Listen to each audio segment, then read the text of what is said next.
एष सुरासुरमणुसिन्धवन्दितं धोदघादिकं ममलं पडमामि वढ्ढमाणं तित्थं धम्मस्य कत्तरम्। आचार्य कुंद कुंद देव विरचित प्रवचन सार महाग्रंथराज का स्वाध्याय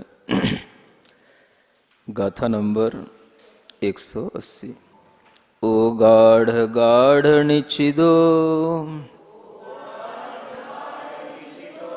पोगल का एहि सवदो लोगो सुमेहि बादरे हिय अप्पाओगे ही जोगे ही। ओ गाढ़ गाढ़ निचिदो पोगल काए ही सवदो लोगो सुमे ही बादरे ही पाओगे ही जोगे ही। यह गाथा लोक में जो कार्मण वर्गणाएं भरी हुई हैं, पुद्गल जो भरे हुए हैं, उनको बताने के लिए आई है। अब ओगाढ़ गाढ़ निचिदो, ओगाढ़ का मतलब होता है अवगाहित होकर के बहुत ही गाढ़ रूप से, निश्चित माने भरे हुए। पुद्गल काये सव्वदो लोगो, पुद्गल कायों के द्वारा सव्वदो यानी सर्वतः सभी ओर, लोगो यानी लोक भरा हुआ है। पुद्गल कायों के द्वारा यानी अनेक पुद्गलों के द्वारा यह सर्वदा सर्वतः सभी ओर से यह लोक बहुत ही गाढ़ रूप से, अत्यंत गाढ़ रूप से अवगाहित होकर के भरा हुआ है। किनके द्वारा? सुह में ही बादरे ही है। वे जो पुद्गल काय हैं वो दो प्रकार के हैं, एक सूक्ष्म भी हैं और बादर भी हैं। अप्पायोग्य ही, कुछ अप्रायोग्य हैं, माने जिन्हें हम ग्रहण नहीं कर पाते हैं, वो हमारे योग्य नहीं होते हैं, वो अप्रायोग्य भी हैं। और योग्य ही, कुछ प्रायोग्य हैं, योग्य हैं, जिन्हें हम ग्रहण कर लेते हैं। यह उन सूक्ष्म और बादर जो वर्गणाएं पूरे लोक में भरी हुई हैं, उनको बताने के लिए गाथा का यह भाव है। इसी को थोड़ा सा अदर लैंग्वेज में, the universe is filled densely, the universe is filled densely with fine and gross molecules of matter. Fine माने सूक्ष्म और ग्रॉस माने स्थूल जो मैटर है, उससे ये पूरा यूनिवर्स भरा हुआ है। With and without the power to turn into karmas that bond with the soul. कुछ तो योग्य कर्म होते हैं और कुछ अयोग्य कर्म होते हैं, यानी कुछ कर्म वर्गणाएं योग्य होती हैं और कुछ अयोग्य होती हैं। जो योग्य होते हैं उनको आत्मा ग्रहण कर लेता है और जो अयोग्य होते हैं उन्हें वह ग्रहण नहीं कर पाता। ये दोनों तरह की बात इस गाथा में कही गई है। इसी को पद्यानुवाद के रूप में आचार्य महाराज ने लिखा है। सूक्ष्मादिस्कंद दल से त्रयलोक पूरा ठसा ठस भरा प्रभु ने है योग्य स्कंद उष्ण में विधि रूप होते अयोग्य कुछ हैं तुन तुम। देखो, पूरा ठसा ठस भरा प्रभु ने निहारा, ये बातें ऐसी हैं जिन्हें कोई भी सुनकर के ये क्वेश्चन कर सकता है कि ये सब जानकारी कहाँ से आती है। ये सूक्ष्म बातें आप जो बताते हैं और इन ग्रंथों में जो लिखी होती हैं, उन्हें कैसे पता पड़ता है? यह प्रश्न कई लोगों के सामने खड़ा हो जाता है। जो लोग कभी कभी कुछ अलग हट कर के बातें सुनते हैं तो उन्हें लगता है कि ये इन्फॉर्मेशन आई कहाँ से। तो उनके लिए यह जानना जरूरी है कि जैसा हम अपने ज्ञान से जान रहे हैं उतना ही हमेशा से लोग जानते नहीं आए हैं, और हम अपने ज्ञान से जितना जान रहे हैं उतना ही हर ज्ञान से जाना जाता है, ऐसा नहीं होता है। आज हमारे पास तो बहुत थोड़ा सा ज्ञान है। जो ज्ञान तीर्थंकरों के पास था उस ज्ञान के ऊपर भी आज आपका विश्वास उठ चुका है। जैन लोग भी तीर्थंकरों के ज्ञान को कोई विशेष रूप से विशिष्ट ज्ञान के साथ में मानते हो, जानते हो, ऐसा लगता नहीं है, क्योंकि विशिष्ट ज्ञान की बात उन्होंने कभी कोई सुनी ही नहीं है। सभी लोगों के लिए ऐसा ही जानने में आता है कि जैसे अन्य कोई साधु हुए, दार्शनिक हुए, ऐसे ही तीर्थंकर हुए।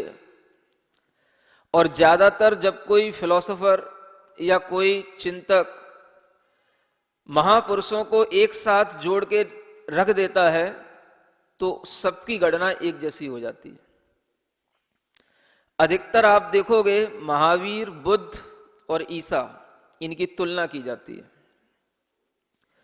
यह बात सब लोगों के लिए ऐसा लगता है कि जैसे बहुत अच्छा प्रयास किया जा रहा है, तालमेल बिठाया जा रहा है महावीर का बुद्ध के साथ और ईसा के साथ, क्योंकि ये तीनों अपने अपने समय के बहुत अच्छे प्रभावक लोग रहे हैं और उन लोगों में सभी सामान्य जनता के प्रति करुणा का भाव था और सबके हित के लिए उन्होंने काम किया।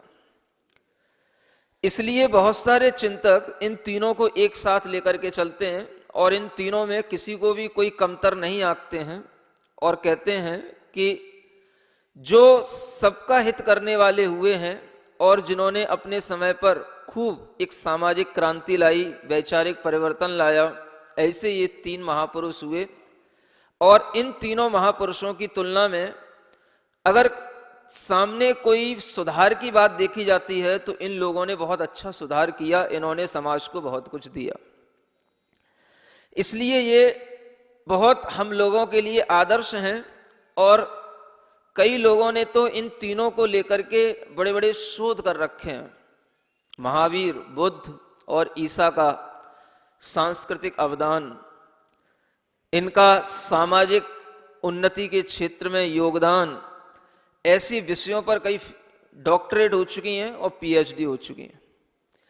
ये समझ करके कि ये जो लोग पीएचडी कर रहे हैं या इस तरीके से तीनों को एक साथ सामने रख रहे हैं, उनकी दृष्टि में भी महावीर का ज्ञान, बुद्ध का ज्ञान और ईसा का ज्ञान बराबर ही है, ऐसा समझ में आता है। और जो शोध किए जाते हैं या जो सामाजिक रूप से हमें एक रूपता दिखाने के लिए प्रयास किए जाते हैं, तो उनमें भी लोग केवल उसी भाव को देखते हैं जिसके माध्यम से बस बाहरी रूप में कुछ बदलाव आया हो। महावीर भगवान के समय पर हिंसा से अहिंसा का एक बहुत अच्छा उपक्रम चला और उनका बहुत बड़ा योगदान कि उनके समय पर जो अनेक तरह की यज्ञ आदि के माध्यम से हिंसाएं होती थी, उस हिंसा पर रोक लगी और एक अहिंसक समाज तैयार हुआ। हिंसा को छोड़कर के अहिंसा को स्वीकार किया गया और ये एक बहुत बड़ी क्रांति थी जो महावीर भगवान के समय पर हुई। उन्हीं के पैरेलल में बुद्ध भी हुए और उसी के थोड़े से समय बाद ईसा हुए। अब ये सब जो है अपने अपने ढंग से एक आध्यात्मिक क्षेत्र में, सामाजिक क्षेत्र में बदलाव लाने की कोशिशें करते रहे और इनका काम होता रहा। बाहरी परिवर्तन लोगों ने देखा और बाहरी परिवर्तन के हिसाब से ही आगे चलकर के लोगों ने इन सब को एक जैसा, एक दार्शनिक के रूप में मान लिया। आज आपके घर के बच्चे, बेटे बेटियां, पढ़ने वाले सभी स्टूडेंट्स यही मानते हैं कि महावीर बुद्ध से कुछ अलग नहीं थे और ईसा से कुछ अलग नहीं थे। ज्ञान जैसा बुद्ध के पास था वैसा ही महावीर के पास था। बुद्ध को भी निर्वाण हुआ है, महावीर को भी निर्वाण हुआ है, उनको भी बोधि की प्राप्ति हुई, इनको भी बोधि की प्राप्ति हुई। और इस तरीके से बोथ आर पैरेलल, इक्वल। ये मान करके जब हम चलते हैं तब हमारे लिए एक बहुत बड़ी, कहना चाहिए अंधकार की बात आ जाती है, अज्ञान की बात आ जाती है कि हमने उनको ढंग से जाना नहीं, हमने उनको ढंग से पहचाना नहीं। क्योंकि जब तक हम गहराई से किसी भी व्यक्ति के बारे में नहीं जानेंगे तब तक हम कह नहीं सकेंगे कि कौन व्यक्ति किसके बराबर है। लेकिन कहने वाले लोग बराबर में रख देते हैं, लेकिन वास्तव में महावीर के बराबर कभी कोई हो नहीं सकता। क्यों नहीं हो सकता? क्योंकि महावीर भगवान ने जिस तरह से तत्व की प्ररूपणा की, उस तरह से तत्व की प्ररूपणा करने वाला कोई भी नहीं हुआ। वक्ता के माध्यम से जाना जाता है कि उसका व्यक्तित्व क्या है, ज्ञान के माध्यम से जाना जाता है कि उसके अंदर उपलब्धि क्या हुई है। अगर हम बुद्ध को पढ़ें या ईसा को पढ़ें तो आपको ऐसी तत्व की कोई भी बातें उनके ज्ञान में, उनके शब्दों में, उनके उपदेशों में लिखी हुई नहीं मिलेंगी। बहुत ऊपर ऊपर की बातें, सबसे प्रेम करो, भाईचारा रखो, अहिंसक बनो, एक किसी का दिल मत दुखाओ, ऐसी जो सामाजिक जीवन में बदलाव लाने की बातें हैं, बस इन बातों को ही उन्होंने आगे बढ़ाया और इन्हीं बातों से उनकी प्रवाह आगे बढ़ी। महावीर भी इन्हीं चीजों के साथ में उनके बराबर तो हो गए, लेकिन उनके भीतर क्या था ये जब तक आप नहीं जानोगे तब तक आपके लिए महावीर तीर्थंकर भगवान के रूप में आप उन्हें नहीं जान पाओगे। लोग महावीर को महावीर कह करके छोड़ देते हैं, जबकि महावीर भगवान को भगवान ना कह करके तीर्थंकर महावीर कहना चाहिए। समझ आ रहा है? महावीर, बुद्ध, ईसा ऐसे शब्द जब हम लिखे हुए देखते हैं तब भी हमें लगता है कि यह भी महावीर भगवान का एक अपमान है और उनकी जो लेवल है, उनकी जो ग्रेड है, उसको गिरा करके इन सबके इक्विवेलेंट उनको रख दिया गया। बाहरी एक सामाजिक परिवर्तन के माध्यम से हम जब बाहरी दृष्टिकोण से देखते हैं तो हमारा दृष्टिकोण केवल बाहरी ही रहता है और बाहरी दृष्टिकोण से एक रूपता आ सकती है, लेकिन भीतरी दृष्टिकोण तब समझ में आएगा जब आप उन महावीर भगवान की वाणी को ये प्रवचन सार, समय सार जैसे ग्रंथों के माध्यम से पढ़ोगे तो आपको समझ आएगा कि ये कितनी सूक्ष्म व्यवस्था आत्मा की, कर्म की, लोक की, कैसे आत्मा कर्म से बनता है, लोक में वो कर्म क्या वस्तु है जिसके माध्यम से ये आत्मा उनको ग्रहण करता है, उससे बंध को प्राप्त होता है, उससे छूटता है। ये चीजें किसी ने नहीं कही, न बुद्ध ने कही और न ईसा ने कही। स्पष्ट रूप से कह रहा हूं, उनके किसी भी ग्रंथ को पढ़ लेना। बुद्ध के सामने जब ये लोक का प्रश्न आ जाता था, जो लिखा है ना लोक, अपने यहां लोक की इतनी सुदृढ़ व्यवस्था है कि एक एक चीज जो हमें चाहे दिखाई दे रही हो या न दिखाई दे रही हो उसका वर्णन है पूरा का पूरा। लेकिन आप अन्यत्र किसी भी ग्रंथ को पढ़ेंगे, बुद्ध के किसी भी ग्रंथ को, आपको किसी भी ग्रंथ में लोक का कोई वर्णन नहीं मिलेगा।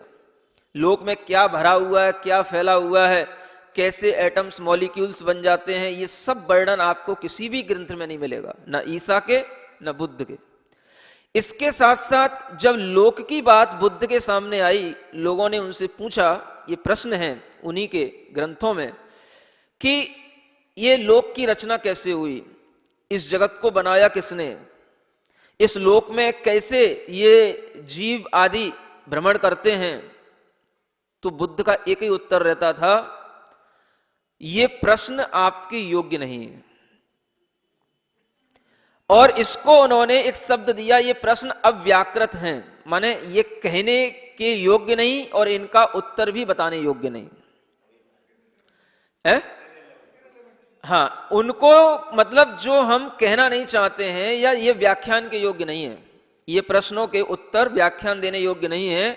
और बुद्ध से जब कोई ऐसी बातें पूछता था तो बुद्ध उससे कह देते थे, तुम्हें इन चक्करों में पड़ने की कोई जरूरत नहीं है, तुम तो ये देखो कि दुख है, उस दुख का कारण क्या है, दुख से मुक्ति का उपाय कैसे मिलेगा, और दुख से मुक्ति पाकर के आप क्या बन जाओगे। बस 4 आर्य सत्य उन्होंने बताए, इसी पर बस फोकस रखो, बाकी कोई चीज से कोई मतलब नहीं। समझ आ रहा है? बस यही 4 चीजों में पूरा बुद्ध दर्शन घूम रहा है। दुख है, दुख का कारण क्या है, दुख की मुक्ति और दुख की मुक्ति का उपाय। बस इन 4 बातों को लेकर के बस बुद्ध दर्शन खड़ा है, कोई 5वीं बात उसमें है ही नहीं। कोई भी सूक्ष्म बातें अगर आत्मा की बात कहें तो आत्मा कैसे जन्म लेता है, कैसे आत्मा के संस्कार यहां तक आते हैं, कैसे आत्मा को कर्म का बंध होता है, आत्मा कैसे मुक्ति प्राप्त करती है, कोई भी ज्ञान किसी के पास नहीं है। ये इसलिए स्पष्ट रूप से कह रहा हूं कि जब हम ये सुनते हैं कि अपने ही सामने बैठे हुए लोग या यूं कहें जैन समाज के बच्चे जब ये पूछते हैं कि इतनी सूक्ष्म बातों का ज्ञान किनके पास था जो यहां तक आया, तो उन्हें पता नहीं होता कि ये ज्ञान कहां से यहां तक आया। ये ज्ञान हम जैसे लोगों का नहीं है, आचार्य कुंदकुंद का भी ये ज्ञान नहीं है। ये ज्ञान है तीर्थंकर भगवान महावीर स्वामी का, और उससे पहले हुए उन तीर्थंकरों का जो केवल ज्ञान की परंपरा के माध्यम से यहां तक चला आया।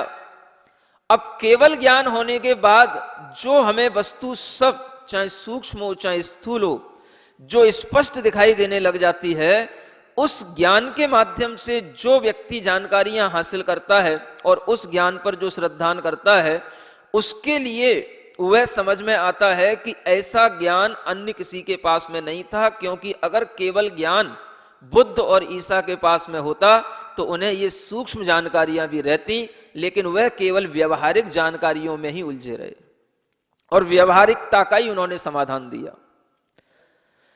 उनके अंदर केवल ज्ञान अगर होता तो वे ये नहीं कहते कि लोक में क्या है, लोक की रचना कैसे हुई, इन बातों के उत्तर व्याकरणी नहीं है, कहने योग्य नहीं है, ऐसा नहीं कहते। भगवान महावीर तीर्थंकर थे, केवल ज्ञानी थे, उन्होंने हर एक प्रश्न का उत्तर दिया है। उन्होंने कभी ये नहीं कहा कि इस प्रश्न का उत्तर हमें नहीं मालूम या तुम्हारे योग्य नहीं है। उन्होंने हर प्रश्न का उत्तर दिया। ये बात बताती है कि तीर्थंकर महावीर भगवान को हम किसी के भी समकक्ष नहीं रख सकते। भले ही आज हमें जरूरत पड़ जाती है, तीर्थंकर महावीर भगवान जैसे और कौन महापुरुष हुए, तो सबसे बड़ी गड़बड़ी तो ऐसे दार्शनिकों ने कर दी जिन्होंने महावीर भगवान को, बुद्ध को, ईसा को, सबको एक साथ एक श्रेणी में ला करके खड़ा कर दिया। और ऐसे लोग हुए हैं, समझ आ रहा है, जिन्हें ओशो जैसे लोग कहा जाता है, जिन्होंने महावीर भगवान को भी भगवान नहीं माना, महावीर को महावीर ही कहकर के संबोधित किया और एक सामान्य पुरुष की तरह संबोधित किया। और उसने लिखा, ये कहा कि महावीर को जो आपने अनेक तरीके से अतिशय युक्त बना दिया है, ये आप लोगों की गलती है। वो एक सामान्य पुरुष थे, सामान्य पुरुष की तरह ही वो रहे, लेकिन ये इतनी सारी जो विशेषताएं आपने बता दी, इतने अतिशय बता दिए, 34 अतिशय बता दिए, ये आपने उनको ज्यादा अतिशयोक्ति में ढाल दिया। इसी कारण से आप महावीर जैसे नहीं बन पा रहे हो। महावीर को आप एक सामान्य पुरुष की तरह देखोगे तो आप भी महावीर बन पाओगे। इस तरीके के घुमावदार प्रवचन जब उसके द्वारा हुए तो लोगों के अंदर भी ये बातें पहुंच गईं। समझ आ रहा है? और प्रभावित भी हुए। और फिर उसने लिखा, महावीर मेरी दृष्टि में। समझ आ रहा है? इतना बड़ा हो गया वो कि अपनी दृष्टि में वो महावीर को तौलने लगा। समझ आ रहा है? समझने की बात है। महावीर मेरी दृष्टि में, ये नहीं देख रहा है कि तू महावीर की दृष्टि में क्या है। महावीर मेरी दृष्टि में। ऐसे जब लोगों के द्वारा महावीर की ग्रेड, समझ आ रहा, डाउन कर दी गई, तब जाकर के हमें लगा कि लोगों ने भगवान महावीर को तीर्थंकर के रूप में नहीं माना। उन्होंने महावीर को एक बुद्ध और ईसा की तरह सामान्य साधु और सामान्य समाज प्रचारक और सामान्य सामाजिक परिवर्तन करने वाला व्यक्ति माना। यह समझने की बात है कि तीर्थंकर क्यों कहे जाते हैं, क्योंकि वो सर्वज्ञ थे, और सर्वज्ञ हर कोई नहीं हो सकता। सर्वज्ञता को बताने वाला ये ज्ञान हमारे सामने है, जिस ज्ञान के माध्यम से हम ये अनुमान लगाते हैं कि हाँ उनके अंदर ये सर्वज्ञता थी, जब ये लोक की बातें इतनी स्पष्ट, जिन्हें आज कोई व्यक्ति सुनना भी पसंद नहीं करता। महाराज हमारे घर के झंझट कैसे मिट जाए, आप तो वो बात बताओ। हमारा पेट का दर्द, सिर का दर्द कैसे दूर हो जाए, वो बात बताओ। समझ आ रहा है? और हमारे जो है बिजनेस कैसे चले, वो बात बताओ। आप तो ये बताओ कि कौन चुनाव में जीतेगा, कौन हारेगा, किसको हम वोट दें।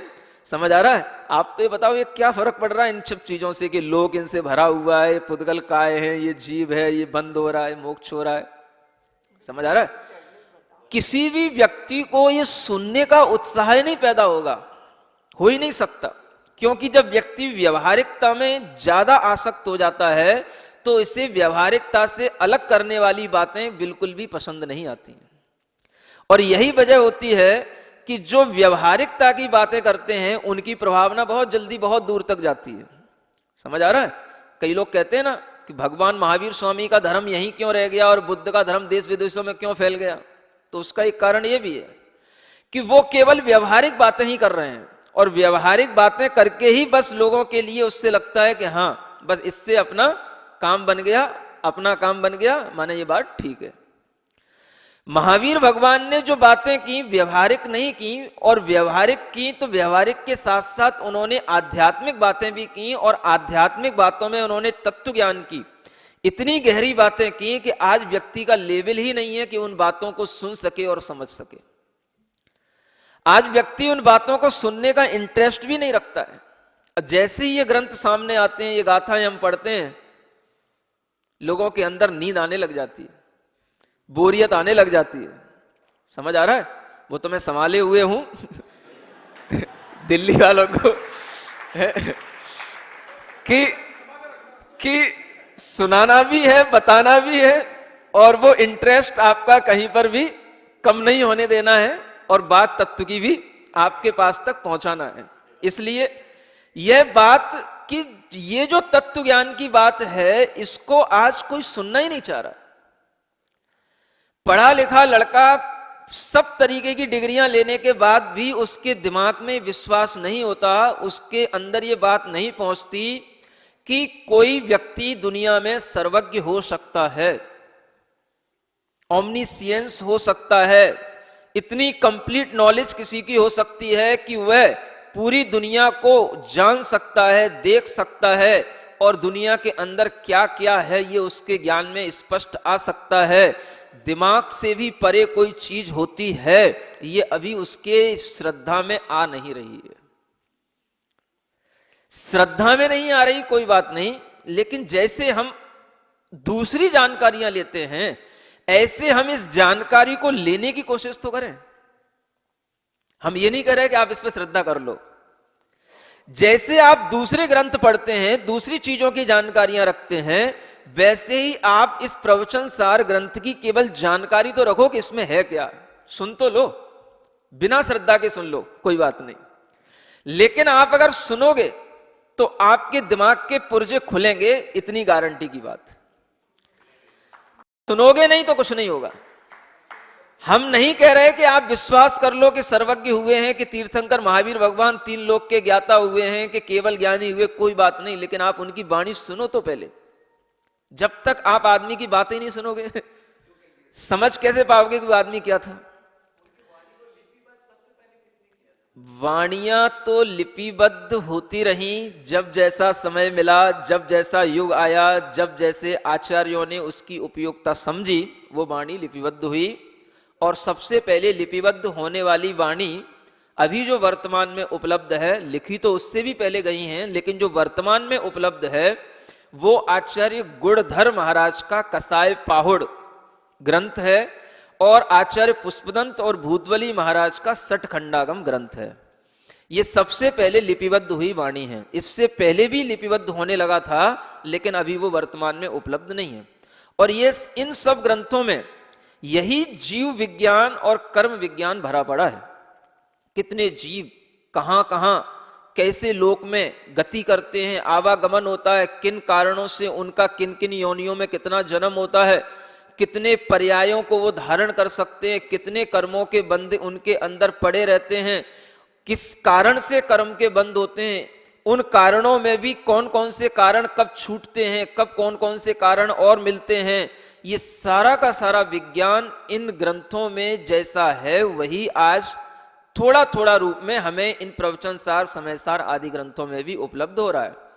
उन जो ग्रंथों में कसाय पहाड़ और सठखंडागम आदि सूत्र ग्रंथ हैं, उनमें इससे भी और अधिक सूक्ष्म ज्ञान है, कर्म का, कर्म की स्थितियों का, अनुभाग का, और उन कर्मों की स्थितियों के बंधने के कारणों का, उनका सारा का सारा अल्प बहुत जिसे हम तुलनात्मक अध्ययन कहते हैं, वो सब उन ग्रंथों में आज भी भरा रखा हुआ है। और आज भी वो ज्ञान को पढ़ने वाले मुनि महाराज होते हैं तो वह उन ज्ञान के माध्यम से उसको पढ़ करके अपने अंदर की श्रद्धा को और ज्ञान को और बढ़ाते हैं।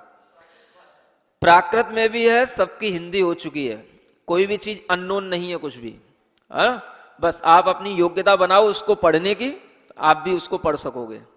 हर कोई उसको पढ़ने के लिए बैठेगा तो उसका एक ज्ञान भी उसके अंदर नहीं आएगा और उसका एक बहुमान भी उसके अंदर नहीं आएगा। थोड़ी सी योग्यता बनाओ, पहले अपने मन वचन काया की शुद्धि, थोड़ा सा व्रत, और उसके साथ जो है उस जब योग्यता बनेगी तो आप उन ग्रंथों को भी पढ़ सकते हो। कोई भी ऐसी चीज नहीं है जो केवल कपड़े में बंद करके ही रखने योग्य हो और रखी हो और अंधकार में हमसे कहा जा रहा हो कि नहीं तुम तो पूछते रहो, ऐसा कुछ भी अंधकार में नहीं है। समझ आ रहा है? हम लोगों ने सब कुछ देखा है, खोल खोल के हर चीज को देख चुके हैं, कोई भी चीज मतलब छुपी हुई नहीं है। और हर चीज के अंदर जो ज्ञान है उस ज्ञान के आगे आज के कंप्यूटर फेल हैं, इतना ज्ञान उसके अंदर है। मतलब जो चीज हमने कह दी है, जो सिद्धांत बना हुआ है, उस सिद्धांत की ही व्याख्याएं इतनी अधिक और इतने रूपों में है कि वह ज्ञान कहीं पर भी उलझा हुआ नहीं दिखाई देता, भले ही हमारी समझ में आने में उसे देर लगती है, इतना अच्छा ज्ञान है वो। तो हम ये कह रहे हैं कि जो हम तीर्थंकर महावीर भगवान को सर्वज्ञ रूप में स्वीकार नहीं कर पाते, यही एक कमी है जिसके कारण से हम भगवान को किस रूप में मानना चाहिए या भगवान तीर्थंकर महावीर स्वामी किस रूप में थे, आज हमारे लिए उसका भी सही ज्ञान नहीं है। आज के बच्चों के लिए पूछा जाए तो वे इस बात को ना स्वीकार करते हैं और ना इस बात को मान पाते हैं, और वह जो है महावीर भगवान को भी एक सामान्य व्यक्ति की तरह ही मान करके चलते हैं। जब तक हम उन्हें केवल ज्ञानी के रूप में स्वीकार नहीं करेंगे तब तक हमारे अंदर भगवान महावीर क्या थे इस बात की कोई श्रद्धा का भाव आ ही नहीं सकता है। समझ आ रहा है? लोगों ने तो, दार्शनिकों ने तो उनको बहुत गिरा दिया, उनकी तुलनाएं न जाने किस किस से कर डाली, यहां तक कि कबीरदास से भी कर डाली। समझ आ रहा है? ऐसे ऐसे तुलनात्मक अध्ययन हो चुके हैं, लेकिन हमें यह समझना है कि तीर्थंकर महावीर भगवान का जो अपना वैशिष्ट्य है वो किस रूप में है, वो इस रूप में है कि उन्होंने लोक अलोक की जानकारी दी। ये दुनिया के किसी भी धर्म ग्रंथ में नहीं मिलेगी। लोक के अंदर सूक्ष्म रूप से, बादर रूप से, स्थूल रूप से क्या भरा पड़ा है, इस सब की जानकारी हमें, और इतनी गणितीय जानकारी है कि उसका कैलकुलेशन जो इन्फिनिट तक जाने वाला जो कैलकुलेशन है वह भी बिल्कुल मैथमेटिक्स के अकॉर्डिंग बिल्कुल सही बैठता है। आज भी हमें उन गाथाओं में ऐसे सूत्र मिलते हैं जिन सूत्रों से हमारी मैथमेटिक्स जो आज हम पढ़ते हैं, वो सूत्र जो है आज भी जीव कांड, कर्म कांड और सठखंडागम की गाथाओं में दिए हुए मैथमेटिक्स के वो सूत्र, जिनसे कि हम कोई भी गोला है उसका जो व्यास होता है उसकी जो परिधि निकालते हैं, उस परिधि को निकालने वाले सूत्र आज भी उन गाथाओं में देखे हुए हैं। वासो तिगुड़ो परिधि, ये सूत्र है, वासो तिगुड़ो परिधि, व्यास की 3 गुनी परिधि हो जाती है। और वह कैसे हो जाती है उसका पूरा उसमें कैलकुलेशन है। अगर आप भी आज देखोगे तो आपके लिए बताया जाता है 2 पाई आर, किसी भी गोले का हमें व्यास निकालना होता है तो क्या होता है 2 पाई आर। समझ आ रहा है? पाई 3.14, समझ आ रहा है? और 2r का मतलब क्या हो गया, रेडियस को डबल कर दो डायमीटर हो गया। समझ आ रहा है? व्यास का तिगुना हो गया, 3.14 कह रहे हैं, वो यहां पे क्या कह रहे हैं 3 गुना हो गया। वो सूत्र पहले से लिखा हुआ है। हमने कह दिया पाइथागोरस ने पाई की खोज की। समझ आ रहा है? ये खोज तीर्थंकर भगवान महावीर स्वामी की मुख से निकली हुई है। वो उसके बहुत ईसा के बाद में हुआ। पाइथागोरस के नाम पे तो हमने मैथमेटिक्स को बहुत आगे बढ़ा दिया, लेकिन कभी भी हमने ये नहीं बताया कि तीर्थंकर महावीर भगवान के ज्ञान में ये आया और ये आचार्यों के द्वारा लिखे हुए सूत्र आज भी उपलब्ध हैं। जीव कांड, कर्म कांड, लब्धि सार, इन ग्रंथों में आप अच्छे ढंग से पढ़ सकते हो। बहुत अच्छा मैथमेटिक्स है। वासो तिगड़ो पर ही, ये उस सूत्र की गाथा का सूत्र बता रहा हूं। माने ये जो चीज है, इन्हें आज हमारे सामने जो हम देख रहे हैं, आज के बच्चों को चाहे वो कितना ही मैथ पढ़ लें, साइंस पढ़ लें, उन्हें ये जानकारी को और बढ़ाने का भी एक भाव नहीं आता कि इससे भी बढ़कर के मैथ कहां है। हमारे पास आओ, हम बताएंगे इससे बढ़कर के मैथ कहां है। आपके दिमाग घूम जाएं, समझ आ रहा है, आपके कंप्यूटर फेल हो जाएं, इतनी डिजिट वाले कैलकुलेशन हमारे पास में है। 45 अंक, माने 10 to the power 45, समझ आ रहा है। इतनी कैलकुलेशन कौन सा कैलकुलेटर कर लेगा बताओ, हमारे ग्रंथों में लिखा हुआ है। और ये सब मल्टीप्लिकेशन सब करके आचार्यों ने किससे क्या नापा जाता है, किसका क्या महत्व है, ये सारा का सारा हमारे पास में मैथमेटिक्स है। लेकिन जिसको पढ़ने की ललक होती है वो पढ़ पाता है। आज के बच्चों को तो जितना पढ़ा दिया जाए वो उतने में ही संतुष्ट हो जाते हैं। पढ़ने के बाद बस उन्हें जॉब दिखती है, पैसा दिखता है, आगे नॉलेज को बढ़ाने के लिए सोर्स कहां मिलेंगे ये उन्हें कभी भी उनकी क्यूरियोसिटी में आता ही नहीं है। समझ आ रहा है। ये वो चीजें हैं, इस फिजिक्स से बढ़कर के कौन सी फिजिक्स होगी जो यहां बताई जा रही है। स्निग्ध रुक्षत्वाद बंध, इलेक्ट्रोवैलेंसी का जो खोज हुई है वो इसी के आधार पे हुई है। किस प्रकार से परमाणु आपस में बंध को प्राप्त होते हैं, किस रूप में होते हैं, स्थूल रूप में हो जाते हैं, सूक्ष्म रूप में हो जाते हैं। यहां आचार्य कह रहे हैं कि ऐसे भी परमाणु हैं जो स्कंद रूप तो बन गए लेकिन उनका परिणमन सूक्ष्म रूप में है, जिसके कारण से वो स्कंद हैं लेकिन हम उनको पकड़ नहीं सकते, हम उनको ग्रहण नहीं कर सकते। ऐसे परमाणु जो स्कंद बनने के बाद में स्थूल रूप में परिणमन कर गए, इन ग्रॉस फॉर्म में परिणमन कर गए, तो जो है वो हमारे ग्रहण करने योग्य हो जाते हैं। लेकिन अगर उनमें फाइननेस रहती है तो वो हमारे लिए ग्रहण करने योग्य नहीं होते हैं। तो ऐसे पुद्गल के परमाणु जो कर्म वर्गणा के योग्य भी हैं और कर्म वर्गणा के अयोग्य भी हैं, यानी कर्मों के रूप में ढलने के योग्य भी हैं और कर्मों के रूप में नहीं ढल सकते हैं, क्योंकि हम उनको इस तरीके से कैप्चर नहीं कर पाते अपने योगों के माध्यम से, लेकिन फिर भी हैं, एग्जिस्टेंस उनका है। उन्हीं को यहां पर सूक्ष्म रूप से कहा गया। ऐसे सूक्ष्म और बादर स्कंदों के माध्यम से, पुद्गल कायों के माध्यम से ये पूरा का पूरा लोक ठसाठस भरा हुआ है।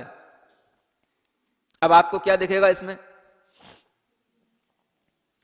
जब आप अपने घर के ऊपर एक एंटीना लगा लेते हो, समझ आ रहा है, और टीवी प्रसारण के माध्यम से अपनी एंटीने की डायरेक्शन मिलाकर के जहां से दूरदर्शन से प्रसारित किया जा रहा है उसकी पिक्चर को अपनी टीवी में देखते हो तो आपको लगता है कितना बड़ा साइंस आ गया।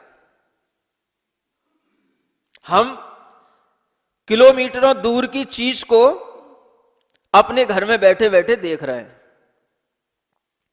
साइंस के थ्रू देखो हम कैसे देख रहे हैं। कोई भी चीजें जो थी उन्हीं को प्रकट किया जा रहा है कि क्या कोई नई चीजें बनकर के सामने आई।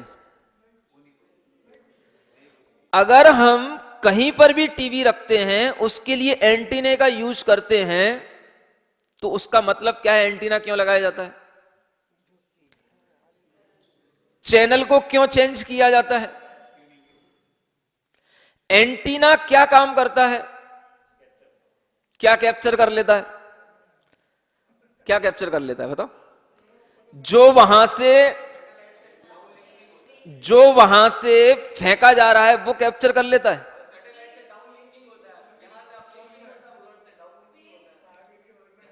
देखो ये लिंक जो है अभी भी भ्रम के अनुसार चल रही है। हाँ, जिस तरीके की साइंस आप हमें बता रहे हो, हम आपसे कह रहे हैं ये अभी भी आपकी साइंस सही नहीं है। ये लिंक नहीं है, ये एनर्जी का चेंजेशन है। और इसको हम इस रूप में समझ सकते हैं कि यहां पर हर तरीके की वेव्स भरी हुई हैं।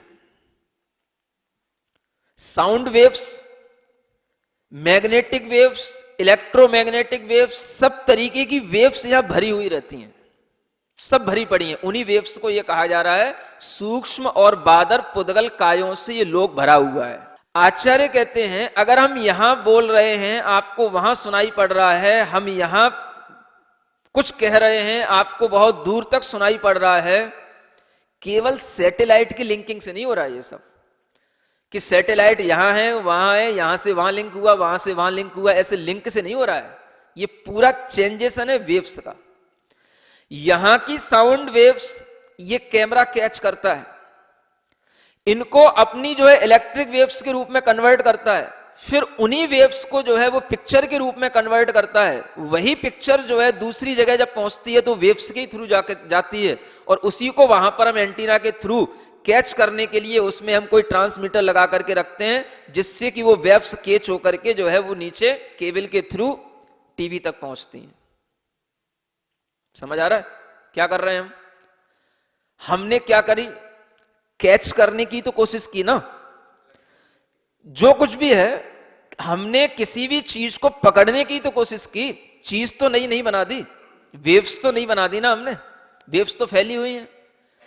स्कंद भाषा वर्गणा के शब्द फैले हुए हैं, शब्द आप कहीं पर भी बोलोगे आपको शब्द हमेशा सुनाई पड़ेगा, क्योंकि शब्द वर्गणाएं लोक में चारों ओर हर जगह फैली हुई। सब दो लोक के अंदर जो तीन लोक का जो आकार है, उस तीन लोक के अंदर कहीं भी ऐसा स्थान नहीं जहां पर ये शब्द वर्गणाएं ना हो, जहां पर कर्म वर्गणाएं ना हो। कर्म वर्गणाएं माने कर्म के योग्य बनने योग्य पुद्गल स्कंद, जो तुरंत कर्म के रूप में कन्वर्ट हो जाते हैं, जो तुरंत शब्द के रूप में कन्वर्ट हो जाते हैं। ऐसे पुद्गल हैं हमारे आसपास घूम रहे हैं, वो सब पुद्गल के स्कंद हैं जिन्हें हम अपने एक्सप्रेशन से, अपने प्रयास से उनको तुरंत भाषा के रूप में कन्वर्ट कर रहे हैं, साउंड के रूप में, लैंग्वेज के रूप में उन्हें हम कन्वर्ट कर रहे हैं। ये हमारे भीतर हमारे प्रयास से तो चल रहा है, लेकिन ये सब पुद्गलों का कन्वर्जेशन है।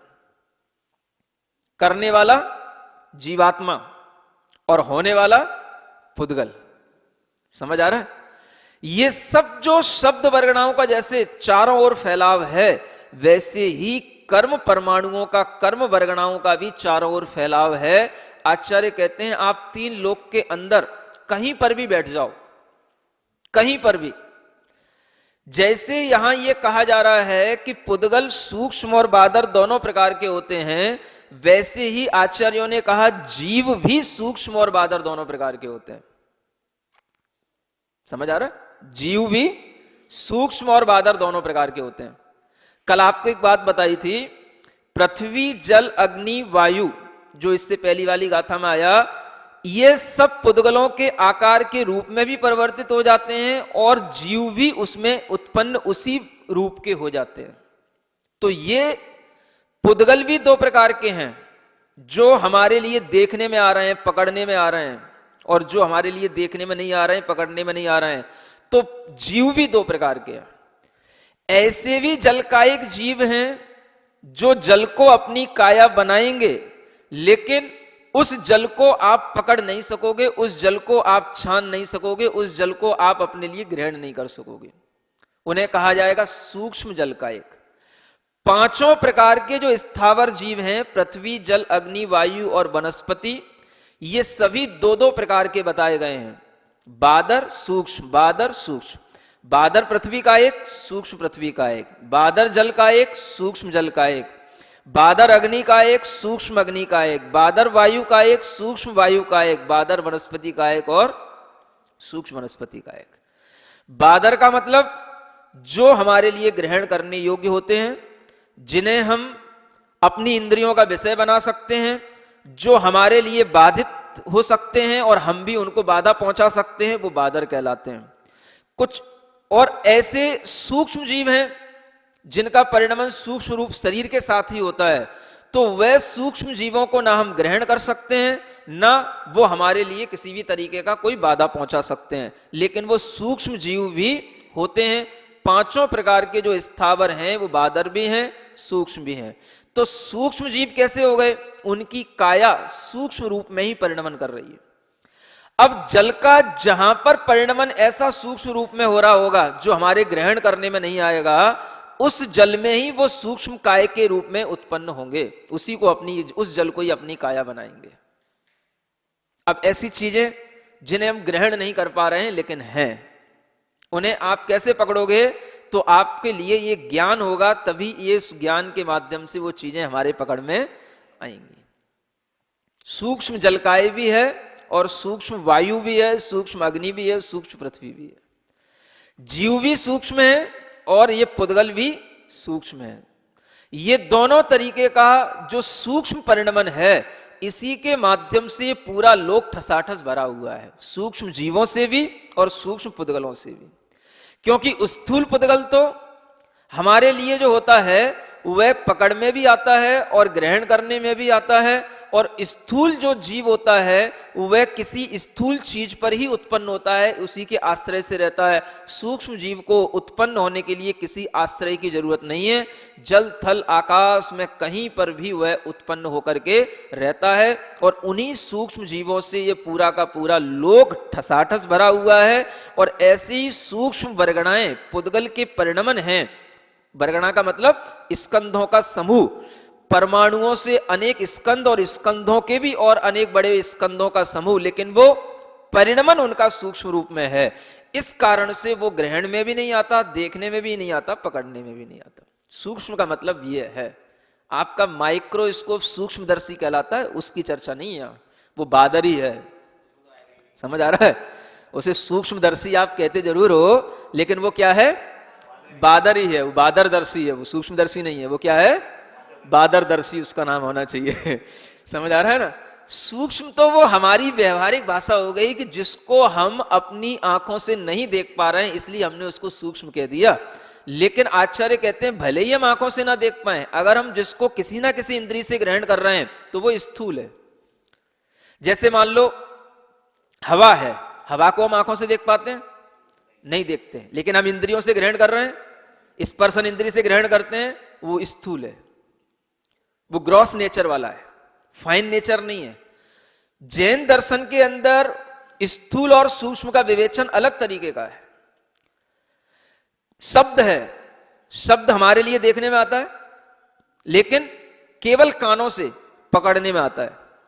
किसी ना किसी इंद्रिय से तो पकड़ रहे हैं, भले ही आंखों से नहीं देख पा रहे हैं। आप सूक्ष्मदर्शी से देख के दिखा दो शब्द को, किसी भी स्कोप से देख के दिखा दो, शब्द का स्कोप पकड़ के दिखा दो, नहीं देख सकते। इसको भी स्थूल कहा गया। आप इसे क्या समझेंगे? ये सूक्ष्म है। ऐसे ही कर्मों को हम अपने अंदर अपनी आत्मा में अपनी कसायों से बांध रहे हैं, बांध तो रहे हैं, लेकिन वह स्थूल है। सूक्ष्म क्यों है? आपको दिख नहीं रहा है, इसलिए आप उसे सूक्ष्म कह देते हो, लेकिन जैन दर्शन उसे स्थूल ही कह रहा है। जो चीज हम ग्रहण कर रहे हैं, पकड़ने में आ रही है, हमारी इंद्रिय का विषय बन रही है, वो सारी की सारी चीजें स्थूल हैं, सूक्ष्म नहीं है। ये व्यवहारिक भाषा होती है, ये अपने कंपैरिजन की भाषा होती है कि हम जिसको बहुत मोटा मोटा देखते हैं वो हमें स्थूल दिखाई देता है, और जो हमें कभी छोटा छोटा सा दिखाई देता है उसे हम कहते हैं सूक्ष्म है। जैसे कभी आप देखोगे इस किताब के अंदर कभी छोटे छोटे से जीव हो जाते हैं, समझ आ रहा है? तो आपके मुंह से क्या निकलेगा? देखो कितने सूक्ष्म जीव है, देखो कितने सूक्ष्म जीव है, सूक्ष्म से सूक्ष्म जीव है। समझ आ रहा है? लेकिन वो क्या है? स्थूल है। जो तुम्हें दिखाई दे रहा है वो स्थूल जीव है, सूक्ष्म तो तुमको दिखाई देगा ही नहीं। ये सिद्धांत है। तो ना सूक्ष्म जीव दिखाई देगा, ना सूक्ष्म पुद्गल दिखाई देगा। जो कुछ भी तुम्हें दिखाई देगा वो स्थूल ही होगा। सूक्ष्मदर्शी जिस चीज को पकड़ेगा, जिस वायरस, जिस बैक्टीरिया को वो जान रहा है, मान रहा है, वो सारे के सारे त्रस जीव होते हैं, बादर जीव होते हैं। और बादर में भी जो है वो त्रस ही होंगे, एक इंद्रिय जीव भी आप नहीं देख सकते हो। जितने देते हैं वो तो देते ही हैं, जो भी दिखाई देगा वो स्थूल होगा, कहने का मतलब यह है। जो भी आप ग्रहण कर रहे हो वो भी स्थूल है। दिखने का मतलब तो केवल आंख हो गई, केवल आंख ही तो नहीं है, हमारे पास कान भी है, स्पर्श इंद्रिय भी है। जो भी इंद्रिय मन के द्वारा आप जो कुछ भी ग्रहण कर पा रहे हो वो सब स्थूल है। हाँ, तो जो कुछ भी हमसे ग्रहण में आ रहा है वो सब क्या है? सब स्थूल प्रकृति वाला है, बादर स्वभाव वाला है। सूक्ष्म स्वभाव वाली चीजें तो हमें ग्रहण में आती नहीं, क्योंकि हमारी बुद्धि भी मोटी है। मोटी चीज मोटी को ही पकड़ती है। समझ आ रहा है? हाँ सही बात है। जैसी नॉलेज होगी वो उस चीज को ही कैप्चर करेगी। स्थूल चीज स्थूल को पकड़ेगी, मोटी बुद्धि मोटे ही मोटा ज्ञान को पकड़ेगा, और सूक्ष्म ज्ञान होगा तो वो सूक्ष्म को पकड़ेगा। समझ आ रहा है? तो आप पहले अपनी बुद्धि को पैनी बनाओ। नहीं समझ आ रहा? अगर आपको सूक्ष्म चीजों को समझना है या पकड़ना है तो पहले आप इसको मत घिसो। किसको? जो गे है, जिसको हम जान रहे हैं, उसको मत घिसो। वो तो सब ठीक है, आप अपने ज्ञान को घिसो। समझ आ रहा है? वो अपनी जगह है। आप अपने ज्ञान पे रंधा ही चलाओ। रंधा चलाते ना लकड़ी पे, उसको फाइन करने के लिए है। ऐसे ही अपने ज्ञान को और फाइननेस लाने के लिए उसको जो है आप उस पर रंधा चलाओ, उस ज्ञान की फाइननेस बढ़ाओ, तो आपको ये सब चीजें पकड़ने में आने लग जाएंगी। बिल्कुल आपके श्रद्धा में, रुचि में पड़ जाएंगी। आपके लिए लगेंगी कि हाँ, इन चीजों के अंदर जो हमें समझ में आ रहा है वो अब हमें समझ में आने लगा। पहले समझ में क्यों नहीं आता था? क्योंकि हमारी बुद्धि मोटी थी। समझ आ रहा है? मोटी बुद्धि वालों को मोटी चीजें ही समझ में आएंगी। क्या समझ आ रहा है? पहले के लोग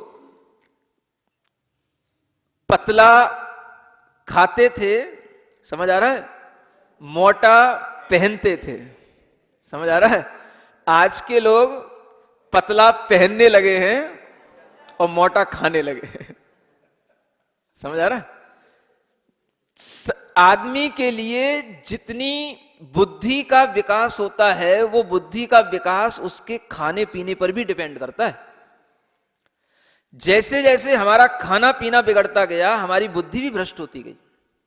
विदेशी भोजन करने से, चाइनीज फूड खाने से, जंक फूड खाने से आपकी बुद्धि में भी जंग लगने लगी। बुद्धि भी चाइनीज होती गई, बुद्धि भी विदेशी होती गई। समझ आ रहा है?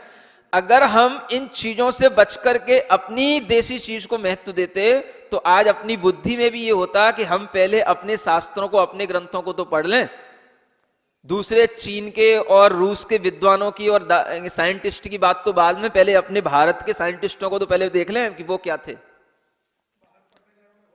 बस बाहर पढ़ने जाने की होड़ इसीलिए लगी है। हर आदमी के ऊपर ये हवा छाया हुआ है, विदेशी चीज अच्छी होती है। ये सबके दिमाग में हवा बैठा है। समझ आ रहा है? अब ये जो है कैसा फोबिया बैठा दिया गया है, कहां से बैठ गया है, इसी के कारण से सब उन्नति अवनति में बदलती चली जा रही है।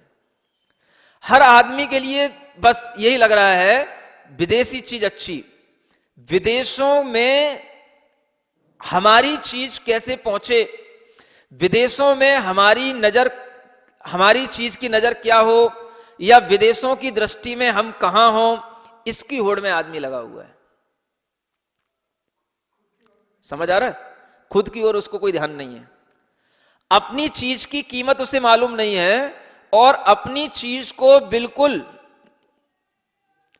वैल्यू गिरा करके चल रहा है, और विदेशी चीज की चीज को जो है वैल्यूबल बना रहा है, और अपनी चीज को जो है बिल्कुल उसकी वैल्यू मिटाया जा रहा है। हर आदमी के दिमाग में यही चल रहा है। कैसे ही ना कैसे प्रोग्रेस करो, विकास करो। विकास के नाम पे क्या करो? तो बस यही होता है विकास के नाम पे कि बस अपने देश को जो है दूसरे देशों की चीजें ला ला करके अगर मिल रही हैं, दी जा रही हैं, तो हाँ मतलब वहां की चीज यहां आ रही, माने विकास हो गया। नहीं समझ आ रहा? वहां के खिलौने यहां आ गए, वहां के वाहन यहां आ गए, वहां के भोजन यहां आ गए, तो माने विकास हो रहा है। वहां की मेट्रो आ गई। समझ आ रहा है? हाँ, वहां की गाड़ियां यहां आ गई, वाहन में सब आ गया। समझ आ रहा है? चाहे वो मेट्रो हो, चाहे ट्रेन हो, चाहे स्कूटर हो, कुछ भी हो, सब आ गया। जो जो बाहर है वो हमारे पास आ जाए। समझ आ रहा है? तो जो बाहर की चीज हमारे पास आएगी तो क्या होगा? हमारे लिए उसकी वैल्यू दिखाई देगी, अपनी चीज की कोई वैल्यू नहीं दिखाई देगी बस। और उसी के कारण से हमारा अपनी चीज से जो लगाव था या एक अपनी चीज के प्रति बहुमान था वो नहीं रहेगा, और उसकी चीज के प्रति बहुमान आ जाएगा। अब उससे जो हानियां होंगी वो होती रहेंगी, वो बाद में निपटते रहेंगे, वो सर्वे होते रहेंगे, लोग बताते रहेंगे, तब तक तो उसमें अपन पूरे के पूरे फंस चुके होंगे, लिप्त हो चुके होंगे। फिर अब उसका कोई समाधान नहीं है, फिर मरो भी और खाओ भी, क्योंकि अब खाने के अलावा कुछ बचा नहीं मार्केट में। अब वही खाओ, मालूम है इससे कैंसर होगा, लेकिन अब दूसरी चीज है ही नहीं है, तो वही खाओ और खाओ, मरो, उसी को खा के मरो। अब समझ आ रहा है?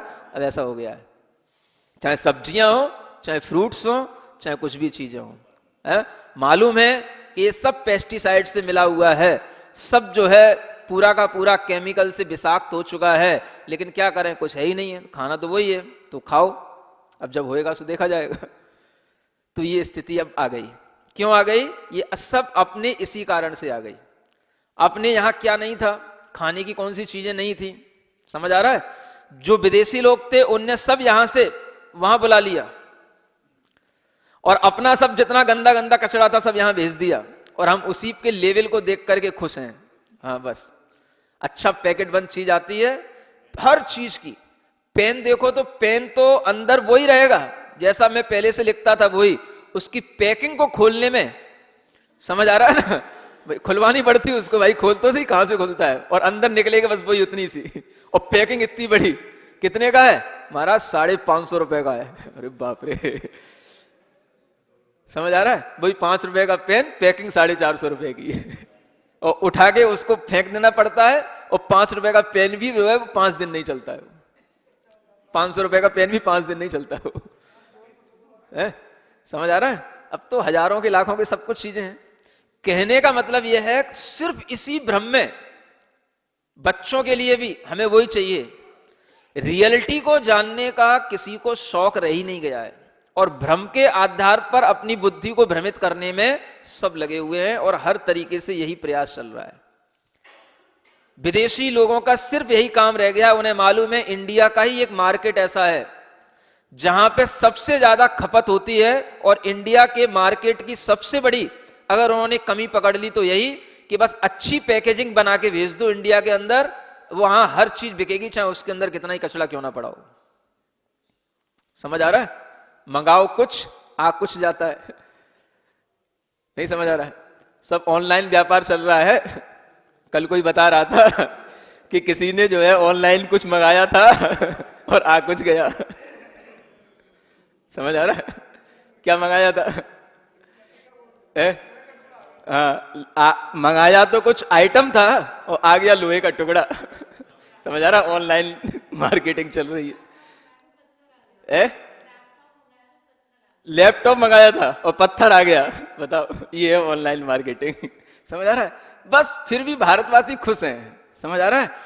इतना इनकी बुद्धि पर भ्रम पड़ा हुआ है, इनकी बुद्धि इतनी खराब हो चुकी है कि इन्हें विदेशी चीज के अलावा कोई चीज अच्छी लगती नहीं। विदेशी कपड़ा फटा पहन के आएगा, समझ आ रहा है ना, तो उनको फटा ही अच्छा लगेगा। यहां पे कितना ही सुंदर, कितना ही अच्छा कपड़ा बना के दो उसको, वो अच्छा नहीं लगेगा। वो अगर फटा पहन के आया तो विदेशी पहने तो कल से फटा ही पहनने लगेगा। समझ आ रहा है ना? हाँ। और देख लो आप, हाँ, अब आजकल ये घुटने दिखते रहते हैं, फटी हुई जीन्स। समझ आ रहा है ना? जितना फटा होगा उतना अच्छा है। क्यों? चल रहा है, और वो महंगा हो गया। समझ आ रहा है? ये बुद्धि का इतना, कहना चाहिए, बिगाड़ हो चुका है कि अब आपको समझाने से कोई मतलब ही नहीं है। समझ आ रहा है? ऐसा लगता है कि आपकी बुद्धि को पहले हम कैसे संभालें, तब ये ग्रंथ हम आपको समझा पाए। तो इसीलिए कह रहा हूं, पहले बुद्धि को फाइन बनाओ, बुद्धि को सही बनाओ, तब आपको ये कुछ ग्रंथ समझ में आएंगे। बुद्धि खराब हो चुकी है, मोटी हो चुकी, भ्रष्ट हो चुकी है, उसमें ये सब चीजें घुसने वाली नहीं है। फिर भी कोशिश करो कि वक्त कोई अच्छा आ जाए, है ना?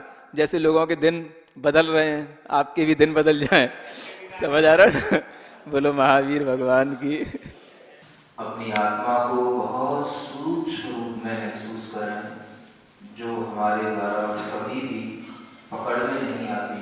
ऐसी अत्यंत सूक्ष्म आत्मा का स्वभाव है, स्वरूप है। सूक्ष्म आत्म